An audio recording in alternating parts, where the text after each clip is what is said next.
Dobre, dneska sa budeme hovoriť o figurkách, a to konkrétne chceme pomôcť novým zberateľom.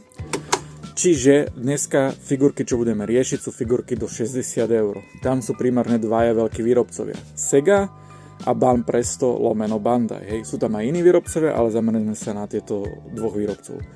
Každý výrobca má aj svoju podsériu určitých figúrok, ktorá vám dokáže dosť veľa pomôcť, že či je figurka kvalitná, alebo že či je to také 50-50. Hej. Pokiaľ dojdete ku nám do obchodu, my tu máme takú tú politiku, že pokiaľ sa chcete pozrieť, ako figurka vypadá, my vám to radi otvoríme a ukážeme vám. Ale pokiaľ by ste kupovali z internetu a nie ste si istí, že či môžete veriť fotkám, tak sú tu nejaké série, ktoré sú 100% záruka kvality. Hej. U Segy je tu Luminasta.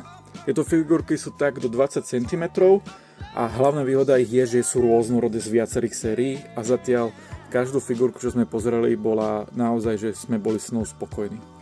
Ale najlepšia séria od Segy je Figurizma. To je podľa mňa, že najlepšia séria figurok, či už od Bandaiu, alebo od Segy, alebo od Taito, alebo Square Enixu. Proste najlepšia séria figurok do 100 eur. Tieto figurky sú väčšinou od 23 až 30 cm, hej, závisí podľa postavy.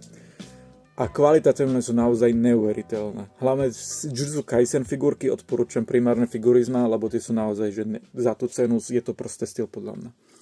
Čo sa týka z Bandaiu, tam sériu odporúčam Glitter and Glamours. Bohužiaľ, problém pri tejto sérii je to, že tieto série sú zamerané čisto na ženy. Hej? Výhoda je to, že sú to veľké figurky, tak okolo 25 až 30 cm a sú nádherné, detailné, ale zamerajú sa čisto na ženy.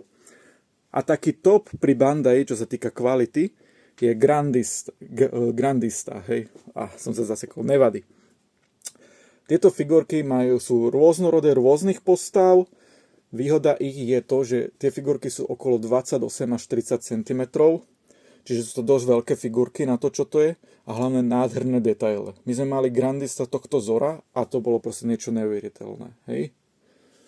Čiže snáď som vám aspoň trošku pomohol. Keby ste mali nejaké otázky, napíšte do komentárov. Budeme radi, vám ich zodpovieme. Samozrejme, nevieme všetko, ale aj my sa radi učíme a nachádzame nové veci. Tak sa vidíme v ďalšom videu.